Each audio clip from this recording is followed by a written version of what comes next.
Everyone. Guys आज भी हम लोग वेडिंग या मैट्रिमोनी वोकैबुलरीज पढ़ने वाले हैं। इससे पहले मैंने पार्ट 1 बनाया है जिसमें मैंने 70 से एबव आपको वर्ड दिए हैं और मैंने वीडियो के अंत में कहा था कि इसमें और भी वर्ड्स आपके लिए मैं लेकर आने वाला हूं। लगभग और उतने वर्ड मेरे पास हैं गाइस। मैंने कहा कि पेशेंस रखेंगे तो मैं बहुत कुछ आपको सिर्फ और सिर्फ वेडिंग मैट्रिमोनी पे वोकैबुलरीज देने वाला हूं। यानी इतने आपके पास शब्दकोश हो जाएंगे कि सिर्फ आप शादी के बारे में अगर सोचेंगे तो आपके पास 150 से ज्यादा शब्द रहेंगे आपके पास। तो कभी भी आपको गाइस वोकैबुलरीज की दिक्कत तो नहीं होने वाली है, क्योंकि मेरा सिखाने का भी तरीका अलग है। मैं सिर्फ ऐसे लिखकर आपको छोड़ नहीं दूंगा कि आप लिख लीजिए और पढ़िए। तो गाइस मैंने इससे पहले जो सिखाया आपको कैसा लगा मुझे कमेंट बॉक्स में जरूर लिख के बताइएगा। अब हम देखने जा रहे हैं नेक्स्ट जो वोकैबुलरीज है, जो शब्दकोश है वो देखिएगा। गाइस आप जानते हैं कि शादी 3 तरह की होती है, ठीक है गाइस। नॉर्मली 3 तरह की शादी हम लोग जानते हैं। तो वो कौन कौन सी शादी होती है? एक होता है अरेंज्ड मैरिज। अरेंज्ड मैरिज का मतलब होता है तयशुदा शादी। तयशुदा का मतलब होता है गाइस कि तय किया जाता है, यानी हमारे घर के गार्जियन या फिर आपके घर के गार्जियन दोनों मिलकर या फिर अगुआ के थ्रू। अगुआ का क्या होता है गाइस? आप कमेंट बॉक्स में लिखिए, क्योंकि मैंने कल अगुआ का बता रखा है, बहुत सारे 5-6 वर्ड बताए हैं। तो क्या करता है अगुआ? 2 पक्षों की शादी करवाता है, उसको बोलते हैं तयशुदा शादी, अरेंज्ड मैरिज। उसके बाद होता है गाइस लव मैरिज। ये तो सबको पता होगा, लव मैरिज ये नाम से ही पता चल रहा है, प्रेम विवाह। यानी जब 2 लड़के या लड़की आपस में अपनी मर्जी से अपनी रजामंदी से शादी अगर करते हैं तो उसे बोला जाता है लव मैरिज। उसके बाद तीसरा जो शादी होता है गाइस वो होता है सिविल मैरिज या कोर्ट मैरिज। कोर्ट मैरिज भी शायद आपने सुना होगा, पर सिविल मैरिज आपको नहीं पता है। सिविल और कोर्ट का मतलब एक ही होता है, यानी कानूनी विवाह। कानूनी विवाह का मतलब ये होता है कि जो जोड़े या जो लड़के और लड़की कानून के थ्रू यानी कोर्ट के थ्रू, अदालत के थ्रू, न्यायालय के थ्रू शादी करते हैं उसको कहा जाता है कोर्ट मैरिज या सिविल मैरिज। ठीक है गाइस। यानी जो इलोपमेंट करके, इलोपमेंट भी क्या होता है मैंने कल बता रखा है, भागकर शादी करना। तो जब भागकर भी शादी करते हैं लड़के तो वो क्या कर लेते हैं? कोर्ट मैरिज करते हैं। जाकर कोर्ट में सिर्फ 2 गवाह की जरूरत होती है, 10 रुपए का स्टैंप पेपर लगता है और शादी हो जाती है। नेक्स्ट है गाइस गलियारा। गलियारा आपको बता दूं, गलियारा कोई भी गलियारा हो सकता है। जैसे आपका घर है, घर के बीच में दो तरफ घर है और बीच में जो गलियारा छोड़ते हैं उसको बोलता है। अब इसको AISLE, अगर आप वीडियो नहीं देखेंगे और नहीं सुनेंगे तो आप इसको गलत प्रोनाउंस कर सकते हैं। आपके पास 2 सेकेंड में देता हूं, अब से आप बताइए इसको क्या पढ़ा जाएगा। आपने जो भी कहा होगा मुझे नहीं पता, पर मैं बता रहा हूं इसको आइल बोलते हैं। क्या बोलते हैं? आइल। तो ये देखिए एस इसमें साइलेंट है, आइल बोलेंगे। आइल मिस होता है गलियारा। आप लोग यहाँ पे इसका प्रोनाउंसिएशन लिख लीजिएगा, उच्चारण लिख लीजिएगा। और गलियारा ये तो घर की बात कर दी, अब शादी से इसका क्या लेना देना है तो मैं आपको बता दूं। जब देखते होंगे आप अच्छे खासे जब टेंट लगते हैं तो दोनों साइड कुर्सियां लगी रहती है और बीच में क्या होता है? जगह छोड़ा जाता है, गलियारा। उसमें से दूल्हा और दुल्हन जाते हैं स्टेज पर चढ़ने के लिए। ये ज्यादातर आपको चर्चों में देखने को मिल जाएगा कि वहां पे आइल का यूज किया जाता है कि please leave the aisle properly, यानी लीव क्या करना है? आइल को प्रॉपर्ली छोड़ दीजिए, आप लोग खाली छोड़ दीजिए, ताकि उसमें से जो आएंगे पेयर्स उनको दिक्कत ना हो। तो वहां पे गलियारा होता है, तो उसको बोलते हैं आइल। नेक्स्ट है guys arrival of procession. Procession मैंने कल बताया है कि बारात होता है और अराइवल मिस होता है पहुंचना। आप देखते हैं ट्रेन का क्या होता है? अराइवल टाइम होता है, डिपार्चर टाइम होता है। जब आप ट्रेन में कभी सफर किए होंगे तो आपका टिकट पे लिखा रहता है अराइविंग और डिपार्चर, यानी अराइवल टाइम और डिपार्चर टाइम क्या है ट्रेन का। तो अराइवल ऑफ प्रोसेशन का होता है बारात का आगमन, यानी बारात जब आती है तो उसको बोलते हैं अराइवल ऑफ प्रोसेशन। तो कोई पूछता है ना when is the arrival of procession, बारात का आगमन कब है? ठीक है, when is procession is coming to arrive here, कब बारात आ रही है। तो अराइव, अराइवल, अराइविंग ये सब अराइव के ही रूप हैं। तो अराइवल प्रोसेशन का मतलब होता है बारात का आगमन। नेक्स्ट है डिपार्चर ऑफ प्रोसेशन। डिपार्चर का मतलब होता है प्रस्थान करना और उसको उर्दू में रवानगी बोला जाता है, यानी बारात की रवानगी। तो बोलते हैं ना कि रवानगी कब है आपकी। चाहे आप ऐसे ही बोल सकते हैं जैसे आपको कहीं विदेश जाना है या फिर कहीं आपको फ्लाइट पकड़ के कहीं जाना है या ट्रेन पकड़, बोलते हैं कि आपकी रवानगी कब है, यानी आप यहाँ कब तक रहेंगे और कब यहाँ से निकलेंगे। तो उसको बोलता है डिपार्चर ऑफ प्रोसेशन, यानी बारात की रवानगी। नेक्स्ट है गाइस हेना फंक्शन। इसको हीना नहीं हेना बोलते हैं। तो बहुत लोग इसको मेहंदी को क्या बोलते हैं? हीना। तो इसको हेना प्रोनाउंस किया जाता है। हेना फंक्शन का मतलब होता है मेहंदी की तकरीर। मेहंदी की तकरीर का मतलब होता है कि जो मेहंदी का फंक्शन होता है, जब शादी होती है तो लड़के या लड़की के हाथों में मेहंदी लगाई जाती है, वो एक फंक्शन की तरह होता है, उसको बोलते हैं ना फंक्शन। उर्दू में तकरीर बोलते हैं और हिंदी में आप कार्यक्रम कह सकते हैं, मेहंदी का कार्यक्रम। ठीक है गाइस, तो मेहंदी की तकरीर का क्या होगा, है ना फंक्शन। अब नेक्स्ट देखते हैं अडोर्ड हैंड्स। ये हैंड्स है गाइस, HNDS हैंड्स, यानी मेहंदी वाले हाथ। यानी जब मेहंदी लग जाती है तो जो हाथ मेहंदी से सज जाते हैं उसको बोलते हैं अडोर्ड हैंड। तो बोलते हैं ना, oh wow your hand is very adorable, यानी कि तुम्हारा हाथ क्या है, बहुत ही अच्छा लग रहा है। तो अडोर्ड है मेहंदी वाले हाथ। अब नेक्स्ट है गाइस विडो और विडोअर। तो गाइस आप जानते हैं कि जब किसी की शादी हो जाती है और किसी लड़की का पति मर जाता है यानी डेथ कर जाता है तो उसको नाम दिया जाता है विधवा। विधवा का आपने बहुत इससे पहले जो हमारे सिस्टम में, कस्टम में, रीति रिवाज में चलता था, विधवा लोगों को बहुत ज्यादा तकलीफ दी जाती थी, पर शायद अब वो खत्म हो चुका है। पर अभी भी गांव में कुछ लोग ऐसे गंवार लोग हैं जो विधवाओं को बहुत ही नजर से देखते हैं। तो गाइस ऐसा नहीं होता है, ये जो प्रथा थी वो पहले चलती थी, पर इसको खत्म कर दिया गया है। कहीं कहीं है वो भी खत्म हो जाएगा, मैं चाहता हूं खत्म हो जाए, क्योंकि बहुत तकलीफ होती है। तो विडो मिस होता है विधवा। अब तो ये हुआ कि जिसका पति मर जाए उसको बोलते हैं विडो। ये तो आप लोगों को पता होगा, बहुत लोगों को पता होगा। पर क्या आपको ये पता था कि जिसकी पत्नी मर जाए उसको क्या बोलते हैं, उसको बोलते हैं विडोर, यानी विधुर। विधवा और विधुर, तो विडो और विडोअर समझ में आ गया। विडो में क्या लगा दिए, ER ऐड कर दिए तो बन गया है विदुर, यानी जिसकी पत्नी मर जाए विडोअर, या जिसका पति मर जाए तो विडो। तो ये थे गाइस आपके इस पे। अभी हम लोग नेक्स्ट और देखते हैं, आप रुके रहिए और इसको तब तक लिख लीजिए। तो गाइस नेक्स्ट है हमारा वर्ड बैचलर। बैचलर, आप में से कितने लोग बैचलर हैं? उनको बैचलर जो होते हैं जिनकी शादी नहीं हुई होती है उनको बोलाता है कुंवारा। तो बोलते हैं कि अभी वो कुंवारा है, कुंवार है, भोजपुरी में बोलते हैं। तो लड़का अगर लड़के की शादी नहीं हुई है तो उसे बोलेंगे बैचलर, लेकिन अगर लड़की की शादी नहीं हुई है तो उसको बोलते हैं वर्जिन या बोलते हैं स्पिंस्टर। क्या बोलते हैं, वर्जिन या स्पिंस्टर। तो गाइस आपको लिखने के साथ साथ वर्ड मीनिंग बोलने का भी प्रैक्टिस करना जरूरी है। सिर्फ आप जान जाएंगे स्पेलिंग ये होता है, पर बोलेंगे गलत तो फिर वो आपका क्या होता है, इंप्रेशन खराब हो जाता है। तो बोलते हैं वर्जिन या स्पिंस्टर, ठीक है। उसको मतलब होता है कुंवारी। कुमारी भी होता है। कुमारी किसके आगे लगाते हैं, जिनकी शादी नहीं हुई होती है। तो लिखते हैं ना, लिखते हैं सरिता कुमारी, ये कुमारी, वो कुमारी, ये कुमार। तो कुंवारा या कुमार, कुंवारी या कुमारी, इसका मतलब होता है जिनकी शादी अभी नहीं हुई है। लड़का है तो बैचलर, लड़की है तो स्पिंस्टर या virgin. Next guys newly weds. Newly weds हो गए या फिर कह सकते हैं न्यू वेडेड कपल। तो कपल से तो आपको समझ में आ गया कि कोई जोड़ी की बात हो रही है। न्यू मतलब नया, अवेडेड मतलब शादीशुदा। इसका मतलब होता है जो इनकी शादी अभी हाल ही फिलहाल में हुई है, नई नई शादी हुई है, तो उन दोनों पति पत्नी को बोलते हैं न्यूली वेड्स या न्यू वेडेड कपल। दोनों का मतलब होता है नई नवेली जोड़ी, ठीक है, यानी जिसकी नई नई शादी हुई हो। नेक्स्ट है गाइस चैरियट। चैरियट का मतलब होता है रथ। जब दूल्हा आता है तो आजकल ट्रेंड में है कि दूल्हे को रथ पे लेकर आया जाता है। लड़की के घर तक वो रथ पे बैठ के आता है तो उसको बोलते हैं चैरियट। क्या बोलते हैं, चैरियट भी होता है, चैरियट भी पढ़ा जाता है, अमेरिकन और ब्रिटिश। उसके बाद देखते हैं क्लैरिनेट। क्लैरिनेट का मतलब होता है शहनाई। शहनाई आप जानते हैं जब शादी होती है तो शहनाइयां बजती हैं, और शहरों में ज्यादातर होता है, हमारे गांव में तो शहनाई वहनाई कोई नहीं बजती है। तो शहनाई को बोलते हैं क्लैरिनेट। मतलब शहनाई एक बाजा है, एक वाद्य यंत्र है, ठीक है। तो चैरियट हो गया, क्लैरिनेट हो गया। उसके बाद आता है गाइस ब्लेसिंग। जब भी शादी हो जाती है तो दूल्हा और दुल्हन माँ बाप का आशीर्वाद या बड़ों का आशीर्वाद लेते हैं, तो उसको बोलता है ब्लेसिंग। तो आप भी किसी को ब्लेसिंग देते हैं तो अच्छे से दीजिएगा, दिल से दीजिएगा, ठीक है गाइस। नेक्स्ट है टर्बन, साफा या पगड़ी। राजस्थानी लोग जब बांधते हैं उनको साफा बोला जाता है, लेकिन इंग्लिश में टर्बन ही बोला जाता है। और पगड़ी तो आप जानते ही होंगे, गांव में पगड़ी वगड़ी ज्यादा चलती है, गमछी लिए और लपेट लिए सर पे तो हो गया पगड़ी, तो उसको बोलते हैं टर्बन। दूल्हे के ऊपर भी पगड़ी बांधी जाती है, शहरे के ऊपर भी लोग बांधते हैं, हिंदू में रीति रिवाज है। मामा की पता नहीं कौन बांधता है, मुझे पता नहीं है।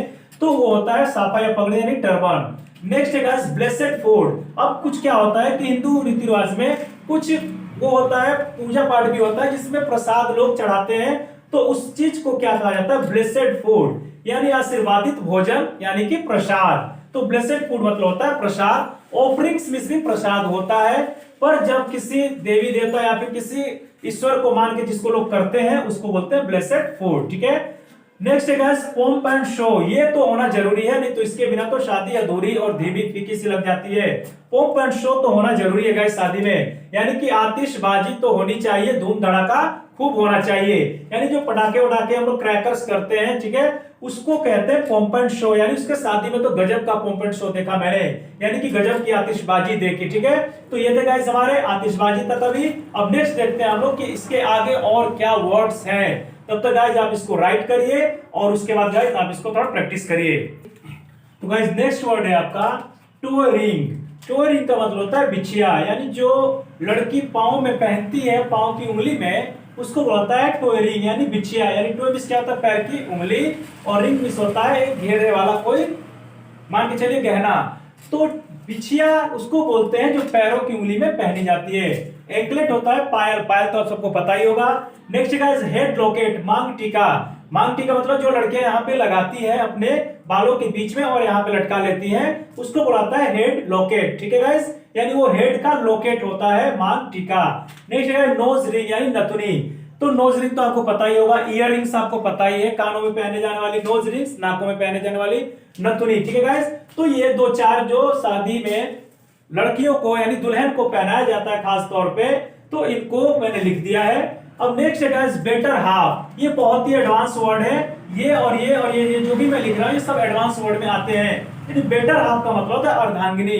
अर्धांगिनी का मतलब होता है क्या, पत्नी, यानी किसी की पत्नी जो है उसको हम लोग बोलते हैं बेटर हाफ। अभी गाइस आपको ये बता दूं कि आप रट तो लेंगे सब कुछ, लेकिन इसको क्यों लिखा गया बेटर हाफ। इसका मतलब होता है कि पत्नी पति का आधा हिस्सा होती है, ऐसा माना जाता है, यानी बहुत अच्छा आधा हिस्सा वो मानी जाती है, इसको बोलते हैं अर्धांगिनी यानी आधा अंग, ठीक है गाइस। या आप बोल सकते हैं पत्नी भी बोल सकते हैं, अर्धांगिनी भी बोल सकते हैं, आप चाहे तो वाइफ भी बोल सकते हैं, ठीक है। तो बेटर हाफ क्या है, वाइफ का एडवांस रूप है, यानी एडवांस वर्ड में माना जाता है इसको। अब नेक्स्ट है गाइस वुड बी। ये तो बहुत ही ज्यादा मुझे पसंद है गाइस। आप किसी को कहने वाले होते हैं ना कि वो मेरी होने वाली है या वो मेरे होने वाला है, तो होने वाला या होने वाली उसको बोलाता है वुड बी। अब जान तो गए वुड बी, पर इसको यूज कैसे करेंगे, तो बोलेंगे she is my would be. She is my would be यानी वो मेरी होने वाली है, या बोल सकते हैं he is my would be यानी वो मेरा होने वाला है। आप दोनों एग्जांपल्स लिख लीजिएगा, यहाँ पे स्पेस नहीं था, मैंने नहीं लिखा, इसलिए मैं कहता हूं कि वीडियो को शुरू से अंत तक देखिए। ऐसा नहीं है कि बस मैंने लिख दिया, आपने स्क्रीनशॉट ले लिया तो बस इतना ही सब कुछ है। कैसे बोला जाता है, इसको क्यों लिखा गया है, ये सारी चीजें तभी क्लियर होगी जब आप एक एक वर्ड को सुनेंगे और साथ में पढ़ेंगे लिखेंगे। तो वुड बी का यूज समझ गए, he is my would be, she is my would be. उसके बाद नेक्स्ट है कंजुगल। कंजुगल मींस होता है वैवाहिक, यानी विवाह से संबंधित कंजुगल होता है, ठीक है। नेक्स्ट है गुड मैच। गुड मैच किस बोलता है, अच्छी जोड़ी। आप शादी वादी में जाते हैं तो दूल्हे दुल्हन को देखते हैं तो बोलते हैं wow that's a good match, यानी कि बहुत अच्छी जोड़ी है, तो आप ऐसे बोल सकते हैं गुड मैच। नेक्स्ट है गाइस होरोस्कोप। अब क्या होता है, हिंदू रीति रिवाज में बिना कुंडली के शादी नहीं होती है, जो लोग इसको मानते हैं, पर अब तो बहुत कुछ चेंज हो चुका है, तो फिर भी अभी लोग क्या करते हैं, कुंडली मिलाते हैं। मंगला है, मंगली है कि क्या है, मुझे नहीं पता है इसके बारे में, बस मैंने थोड़ा बहुत जाना है, देखा है मूवी में कि मंगला मंगली का ये बहुत चक्कर होता है, तो आप इस चक्कर मत फंसिएगा। ये है होरोस्कोप यानी कुंडली, यानी किसी की कुंडली देखा जाता है, मुझे नहीं पता कुंडली क्या होती है। नेक्स्ट है वेल यानी घूंघट। घूंघट तो आप लोग जानते ही है, जो दुल्हन का यहां तक लटका रहता है, जो साड़ी आगे कर देती है, या फिर जो भी अपना दुपट्टा उपट्टा आगे तक, उसको घूंघट बोलता है वेल, जिसको बोलता है वेल मींस घूंघट। अब नेक्स्ट है गाइस, यहाँ पर जो आपको मैं एक एडवांस चीज बता रहा हूं, शायद आप सूट तो जानते ही होंगे, सूट कोट पैंट ये सब सुने होंगे आप। तो टक्सीडो एक होता है और एक होता है सूट, ठीक है गाइस। तो टक्सीडो जो होता है वो बो टाई वाला सूट होता है, यानी देखे होंगे आप मूवीज वूवीज में, हॉलीवुड अगर मूवीज आप देखते हैं तो आप ज्यादातर देखें कि वो लोग टक्सीडो पहनते हैं, यानी कि यहाँ पे टाई होती है, पर क्या होती है गाइस, वो बो मतलब समझ रहे हैं ना गाइस, तो ऐसे बनी रहती है बो, बस इतना छोटा सा टाई होता है, तो उसको बोलते हैं बो। तो टक्सीडो मतलब होता है बो टाई सूट, यानी कि ऐसा सूट जिसमें टाई लगा होगा पर छोटा सा यहाँ पे लगा रहता है। अगर आपको इसके बारे में ज्यादा जानकारी चाहिए तो आप जाकर गूगल में देख लीजिएगा, ठीक है। और सूट तो नॉर्मली जो लंबी टाई लोग पहनते हैं या फिर नहीं भी टाई पहनेंगे उसको सूट बोलते हैं, और लड़कियों का भी जो ऊपर पहनते हैं उसको भी सूट सलवार बोला जाता है। तो सूट का मतलब होता है जो यहाँ से यहाँ तक पूरा पहना या लंबा रहे, ठीक है गाइस। तो नेक्स्ट है guys hue and cry. Hue and cry मतलब होता है शोरगुल। शोरगुल का मतलब होता है गाइस, आप जानते ही हैं शादी विवाह में ज्यादा शोरगुल होता है, कुछ लोगों को शोरगुल पसंद है, कुछ लोगों को नहीं पसंद है। तो गाइस ये था आपका यहाँ तक। अब देखते हैं नेक्स्ट में आगे क्या वर्ड्स आपके लिए मैंने रखा है। नेक्स्ट वर्ड है गाइस वीपिंग एंड वेलिंग। ये बहुत ही मजेदार वर्ड है, वीपिंग एंड वेलिंग। वीपिंग में तो आप जानते हैं रोना, लेकिन लोग बोलते हैं ना कि रोना धोना बंद करो, स्टॉप वीपिंग एंड वेलिंग। ये बहुत अच्छा है, एक फ्रेज की तरह आप यूज कर सकते हैं, स्टॉप वीपिंग एंड वेलिंग। लेकिन आपको पता है कि शादी में भी रोना धोना होता है, जब लड़की विदाई होती है या उसका जब फेयरवेल होता है, एक्सोडस होता है। मैंने विदाई के बहुत सारे वर्ड बताए हैं, आप जाके पीछे देखिएगा। वीपिंग एंड वेलिंग में होता है रोना धोना। लड़की जब रोने धोने लगती है विदाई के समय, तो बोलते हैं please stop weeping and wailing, please रोना धोना बंद करो, ठीक है। इस तरह से आप बोल सकते हैं किसी को भी, कोई भी रोना धोना किसी भी सेंस में हो तो। नेक्स्ट गाइस प्रीस्ट, पुरोहित और पुजारी, यानी कि शादी कराने के लिए किसी पुजारी या पुरोहित को बुलाया जाता है, ठीक है गाइस। हिंदू कस्टम्स में या फिर मुस्लिम कस्टम्स में जो मौलवी मौलाना आते हैं वो, या फिर क्रिश्चियनिटी में क्रिश्चियन में जो पास्टर्स होते हैं, फादर होते हैं, उनको आप क्या बोल सकते हैं, प्रीस्ट, पुरोहित या पुजारी। Next guys marriageable. मैरिजेबल का मतलब होता है शादी योग्य, यानी शादी योग्य यानी बालिग। बालिग तो आप जानते ही हैं, जो मतलब कि अभी शादी जिसकी नहीं हुई है लेकिन शादी योग्य हो चुका है उसको बोलते हैं बालिग, यानी कि 18 साल से कम उम्र का। अब तो सरकार अपना उम्र वो क्या कर रही है, 18 से 21 से कुछ भी करती जा रही है, लेकिन जिसकी अभी शादी नहीं हुई है बालिग, ठीक है गाइस। उल्टा सॉरी गाइस, ये मैरिजेबल मतलब बालिग का मतलब होता है क्या, जो शादी योग्य हो चुका है, यानी कि जिसकी उम्र 18 से पार हो गई है। इसमें कंफ्यूजन हो गया, आप ध्यान से रखिएगा, आपको कंफ्यूजन ना हो। तो देखिए मैरिजेबल यानी शादी योग्य, यानी वो बालिग हो चुका है, शादी के योग्य हो चुका है, यानी 18 की उम्र पार कर चुका है। और नेक्स्ट है नाबालिग, जो बोलते हैं ना कि नाबालिग लड़कियों के साथ, नाबालिग लड़कों के साथ ऐसा व्यवहार नहीं करना चाहिए। तो आप याद रखिए बालिग नाबालिग, इन दोनों में कंफ्यूज ना होइएगा। तो अनमैरिड का मतलब होता है नाबालिग, यानी जिसकी शादी नहीं हुई है, यानी शादी के योग्य भी नहीं है, वो नाबालिग है, ठीक है। Intercaste marriage. इंटरकास्ट मैरिज का मतलब होता है विजातीय शादी। ये बहुत ही ज्यादा हमारे समाज में इसको लोग क्या करते हैं कि कंडेम करते हैं, यानी कि एक जाति का लड़का दूसरी जाति की लड़की से शादी नहीं कर सकता, ऐसा ये सोसाइटी में फाउंडेशन रखा गया है। पर आपका क्या कहना है, आपकी क्या राय है, जरूर मुझे कमेंट बॉक्स में बताइए कि आप इसके बारे में क्या सोचते हैं कि इंटरकास्ट मैरिज होना चाहिए या नहीं होना चाहिए। यानी क्या दूसरे जाति में जाके आप शादी कर सकते हैं, अगर आपको पसंद है, लड़का या लड़की पसंद है, फिर भी लोग नहीं करने देते हैं, कुछ इश्यू उठाते हैं सोसाइटी के लोग, तो आप बताइए क्या हो। तो उसको बोलते हैं इंटरकास्ट मैरिज। जैसे किसी ने आप दूसरे शादी से किया है, दूसरे जाति से, तो आप बोल सकते हैं कि मेरे भाई ने या मेरे दोस्त ने इंटरकास्ट मैरिज किया है, ठीक है। नेक्स्ट गाइस हेयर लाइन या पार्टिंग लाइन। हेयर लाइन या पार्टिंग लाइन का मतलब होता है मांग। अब मांग का क्या मतलब होता है, मांग जो लड़कियों के बीच में, खासतौर से आप देखे होंगे कि हिंदू रीति रिवाज में क्या होता है कि जिनकी शादी हो जाती है वो लड़की अपने मांग में सिंदूर लगाती हैं। तो जो बीच में पार्टिंग लाइन होता है, या फिर आप देखेंगे जो तेरे नाम वाला बाल झाड़ते हैं ना, तो वहां बीच में क्या होता है, मांग फाड़ते हैं वो लोग, तो उसको भी बोल सकते हैं आप कि हेयर लाइन या पार्टिंग लाइन। तो इसको बोला जाता है हेयर लाइन या पार्टिंग लाइन। अब नेक्स्ट गाइस, थोड़ा मैंने इसको अलग से बताया है कि इन एक्शन को कैसे बोला जाता है। तो देखिए apply the vermilion on hairline, मैंने सबका आपको वर्ड बता रखा है, बस आपको एक साथ इसको कंजुगेट करके बोलना है। तो क्या अप्लाई मिस होता है किसी चीज को करना, वर्मिलियन मिस क्या होता है, सिंदूर, जो मैंने आपको वीडियो पहले वाले वीडियो में बता रखा है। हेयर लाइन अभी आप यहाँ पे देख ही लिए, मांग यानी मांग में सिंदूर अप्लाई करना, यानी मांग भरना, ठीक है, यानी मांग में सिंदूर लगाना। तो चाहे कोई भी सिंदूर लगाता अपने से लगा रहा है, चाहे कोई दूसरा लगा रहा है, तो उसके लिए क्या बोलेंगे, अप्लाई। तो बोलते हैं कि मैं रोज अप्लाई करता हूं या करती हूं, सॉरी लड़की है तो करेगी, लड़के तो नहीं करते सिंदूर अप्लाई। तो apply the vermilion on hairline, मांग भरना, ठीक है। अब नेक्स्ट है guys, put a garland around the neck. बहुत अच्छे ये सेंटेंस मैंने एक सेंटेंस की तरह बना रखा है, ठीक है, आप इसको यूज कर सकते हैं।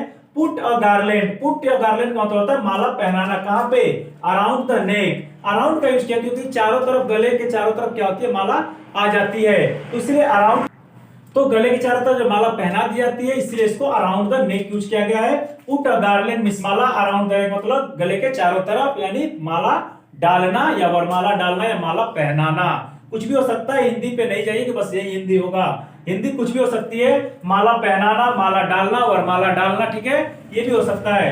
Next guys, serve the food to processioner. अगर ये आप नहीं करते हैं तो बाराती तो पक्का आप पे नाराज हो ही जाती है, यानी कि बारातियों को तो खाना ही चाहिए, बस उनको भाई अच्छे से सर्व करो। यानी बारातियों को जो फूड आप बना रखे हैं वो अच्छे से सर्व करना होता है। तो क्या होता है, बारातियों को खिलाना, तो बोलते हैं सर्व द फूड टू प्रोसेशनर। आपको मैंने बता रखा है प्रोसेशनर भी होता है बाराती, तो सर्व द फूड टू प्रोसेशनर्स यानी बारातियों को खिलाना, खाना खिलाना, ठीक है। तो गाइस ये थे हमारे वेडिंग या मैट्रिमोनी वोकैबुलरीज पार्ट 2 में। गाइस और भी मेरे पास कुछ ऐसे वर्ड हैं जो आपको बहुत ही अच्छे लगेंगे, पर थोड़े से लंबे हैं, लेंथी हैं, पर आपको मैं पूरा लिख नहीं पाऊंगा, लेकिन बस वर्ड लिख के उसका मतलब जरूर समझा सकता हूं। आपको खुद लिखना पड़ेगा, ठीक है गाइस, क्योंकि मैं एक वर्ड लिखूंगा तो उसमें मुझे आधा वर्ड लिखना पड़ेगा समझाने के लिए। तो मैं क्या करता हूं गाइस, इसके बाद वाला जो मैं बनाऊंगा, जो वर्ड दूंगा आपको, 2-4 वर्ड है मेरे पास ऐसे जो ज्यादातर वेस्टर्न में यूज होते हैं, वैसा फंक्शन वेस्टर्न में किया जाता है, तो आपको जरूर जानकारी रखनी चाहिए कि वेस्टर्न में क्या क्या होता है।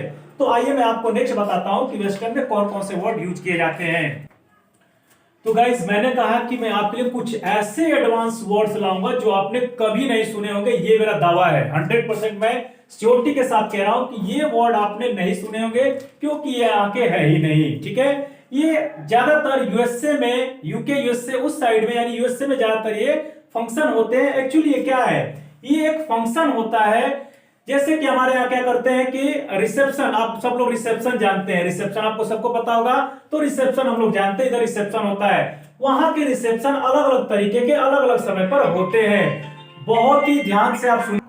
तो रिसेप्शन के बाद जो हम जानते हैं रिसेप्शन, लेकिन उसके अलावा और देशों में और कल्चर में क्या होते हैं, तो आइए देखते हैं। पहला मैंने यहाँ पे स्टार दिया है गाइस, ये इंपॉर्टेंट मैं इसलिए कह रहा हूं ताकि आपको ये कहीं और दिखने को मिल जाए मूवीज वूवीज में। आप देखें कि ये बैचलरेट पार्टी क्या होता है, बैचलर पार्टी क्या होता है, बैचलरेट पार्टी को हेन नाइट क्यों कहा जाता है, या फिर बैचलर पार्टी को स्टैग नाइट क्यों कहा जाता है। ये बहुत ही इंपॉर्टेंट और प्यारे वर्ड है, मुझे तो बहुत प्यारे लगते हैं गाइस। तो गाइस ये है वेस्टर्न साइड के कल्चर के प्रोग्राम, जैसे अभी हमने देखा हल्दी की रस्म, दूध पिलाई की रस्म, ठीक है गाइस। उसके बाद आपने देखा रिसेप्शन, विदाई, इस तरह की चीजें देखा आपने। तो विदेशों में क्या होता है, बैचलर पार्टी, हेन नाइट, दोनों का मतलब एक ही होता है। इसका मतलब होता है only female friends are allowed. मैंने शॉर्ट में आपको लिख दिया समझने के लिए, और इसके बारे में बता रहा हूं कि जिस पार्टी में केवल लड़कियां यानी औरतें यानी फीमेल अलाउड हो आने के लिए, और ये पार्टी लड़की के साइड से दिया जाता है, यानी दुल्हन की तरफ से पार्टी दिया जाता है अपनी दोस्तों को, उसमें सिर्फ और सिर्फ फीमेल फ्रेंड्स अलाउ होती हैं, यानी उस पार्टी में कोई मेल यानी आदमी नहीं जा सकता। उस पार्टी को बोलते हैं बैचलर पार्टी। तो बोलते हैं oh there is gonna have a bachelor party today, okay guys, तो it is going to have a bachelor party today, यानी लड़कियां आपस में बात करती है कि अरे यार आज तो बैचलर पार्टी है, वहां पे हम लोग को जाना, एंजॉय करना है। दूसरा है गाइस बैचलर पार्टी, बैचलरेट और बैचलर पार्टी में क्या अंतर है, ये लड़कियां इसमें अलाउ होती हैं, और इसमें क्या होते हैं only male friends are allowed. इस पार्टी में सिर्फ और सिर्फ लड़के अलाउ होते हैं। तो आप समझ गए होंगे कि ये लड़कियां अपने दोस्त लड़कियों को देती है पार्टी, यहाँ पे लड़का यानी जो दूल्हा है अपने दोस्तों को एक स्पेशल पार्टी देता है जिसका नाम है बैचलर पार्टी या स्टैग नाइट। और ज्यादातर ये पार्टी नाइट में ही होती है, ज्यादातर क्या 100% नाइट में ये पार्टी रखी जाती है, इसलिए तो इसका नाम है हेड नाइट और स्टैग नाइट। तो आप समझ गए होंगे कि इसका मतलब क्या है, बहुत प्यारे वर्ड है, आप जरूर इसको अपने ध्यान में रखिएगा, संज्ञान में रखिएगा। नेक्स्ट है रिहर्सल डिनर। अब आपको यह समझ में आएगा कि रिहर्सल क्या होता है। रिहर्सल तो आप जानते ही हैं, कुछ भी अगर आपको प्ले करना होता है, गाना गाता है, स्पीच देना होता है, तो क्या करते हैं आप रिहर्सल करते हैं पहले, यानी उसका प्रैक्टिस करते हैं। तो रिहर्सल डिनर होता है शादी से पहले का सेरेमनी, यानी प्री वेडिंग सेरेमनी। मैंने शॉर्ट में लिखा है प्री वेडिंग सेरेमनी का मतलब होता है शादी से पहले एक रात में क्या होती है, पार्टी दी जाती है सब लोगों को।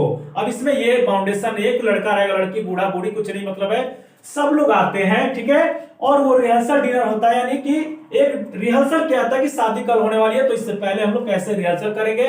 तो इसमें क्या होता है, कुछ अपने जान पहचान के लोग सब लोग इकट्ठा होते हैं और उसके बाद वहां पे एक टोस्ट का प्रोग्राम चलता है।